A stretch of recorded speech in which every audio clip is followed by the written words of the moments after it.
Today's talk may be a bit surprising for some people who have been attending these talks for some time now. Reason being that we are talking about a sector, about a company which goes up and down. So all along we have been saying buy quality companies with good return on capital, which have good promoters, good management, and which don't have too much of borrowing, and stable companies. So why are we discussing this kind of company today? Two reasons for this. The second reason I will discuss as we go along in the presentation. The first reason is that all these quality companies have been widely recognized today in the marketplace. So if some infrastructure project is stuck, or if some power project is not getting fuel, what do investors do? Sell that company, buy Hindustan Lever. If software is having visa problems, sell software, buy Hindustan Lever. If banks have NPA problems, sell banks, buy Hindustan Lever. So Hindustan Lever is just one example. So buy Hindustan Lever, buy Nestle, buy Dabur. So all of these FMCG companies have had a big run up in the recent past, and at these valuations a lot of optimism is already built in, a lot of quality is already recognized in the price. So today we will be discussing about riding the cycle. So within that, shipping is a part of that. So why riding the cycle? So traveling in a car or traveling in a plane will be very comfortable, but it won't give you the highs and lows like riding a bike on a mountain. Now, today we will be discussing those kind of companies and those kind of sectors. These kind of highs can never be achieved, highs and lows can never be achieved doing your Hindustan Levers and Nestle kind of investing.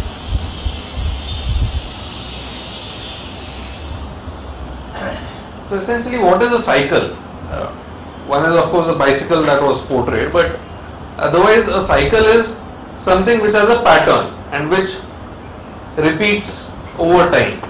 So this is the definition: an interval of time during which a characteristic often regularly repeats, or there is a sequence of events that recurs over time. So we are familiar with cycles in our everyday life. We have seasons of summer, monsoon, winter. We have high tide and low tide. We have the lunar cycle where the moon goes through expansion phase and contraction phase and all of that.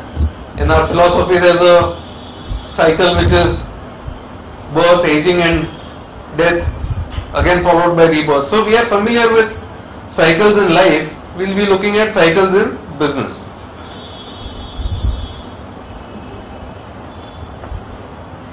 Even in business, you have times when things are good and you have times when everything seems to be going wrong. You have huge interest rate cycles. People who have slightly longer memories would recollect in 1996 and 1997, Government of India was borrowing money at 14% per annum.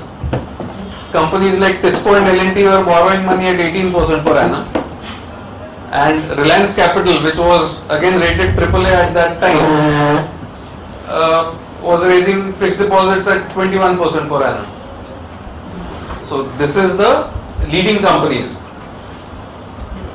Smaller private sector companies or companies with higher credit risk would be borrowing at much higher interest rates.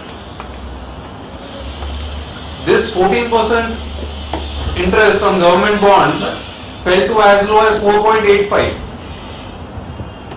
in a short span of time. So in 95-96, interest rate was 14%. In 2003, it fell to 4.85. So you have these cycles which happen across time. If you look at things on an everyday basis, you won't realize these broad shifts that happen in the economic cycle and in the marketplace. So there is this hypothetical story which is told about a boiling frog. It says that if you put a frog in a boiling water, it will immediately jump out. But if you put a frog in room temperature water and you put that on a gas stove and slowly take up the temperature, the frog will not notice the temperature changes and will die. It's not a true story, by the way, but this is what is called a boiling frog syndrome, in the sense that investors or people in general cannot recognize small changes. They can recognize only big shifts. So today we will be looking at some of these big shifts that have happened in various sectors.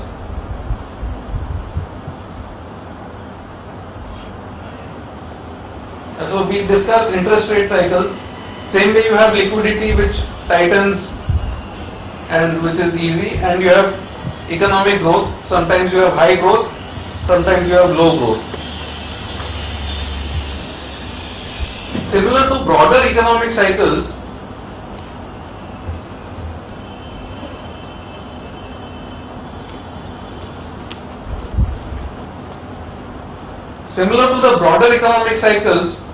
you have cycles which affect different sectors.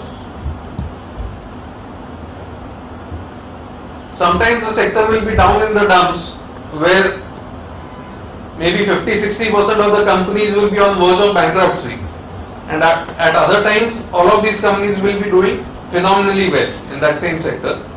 This is across time. So what causes these cycles? The typical characteristics which will be there in a sector which is prone to ups and downs is that initially you will have high demand for something. Because there is high demand, the producers of goods and services will jack up their prices. They will make supernormal profits. That will cause increase in capacity. People will rush in to set up a lot of capacity. There will be so much capacity created that demand will not be sufficient. So then we will get into a cycle of excessive competition.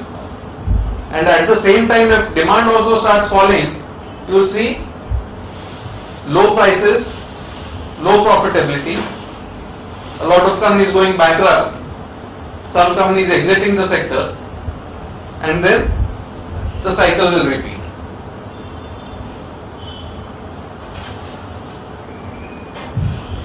Now, just these things will not cause a cycle in all the sectors. What is required is that a high demand cannot be immediately followed by an increase in supply. If demand is there today and tomorrow supply can be created, you won't have this period of high profitability, and hence a large boom bust cycle will not be created. So there should be some time lag between a high demand and the additional supply coming in. So for example, if gold price doubles in a year, you will not have so many gold mines opening up overnight. It takes time to set up a new mine and the new supply to come in. So one is this time lag should be there, and second is there should be some capital intensity. You should require some capital investment for creating that new supply. And finally, the product or service of one manufacturer will be very similar to that of the other manufacturer. People will not differentiate the products so much, and it helps if that sector has either some glamour attached to it or some patriotism or ego attached to it. We'll see examples as we go along. So today we'll look at one such sector, which is shipping, and it seems to be sailing in rough waters today. The sector seems to be in turmoil today. So within shipping there can be various things. I'll broadly run through the different things. So earlier people were transported by sea, that has gradually come down with air travel. Now it's mainly for leisure like cruise, etc. So mainly when we talk about shipping, we are talking about cargo. Cargo can be dry bulk cargo, which is all your iron ore and coal and things like that. You can have containerized cargo. You can have crude oil or specialized things like liquid natural gas and so on. There is also a very small segment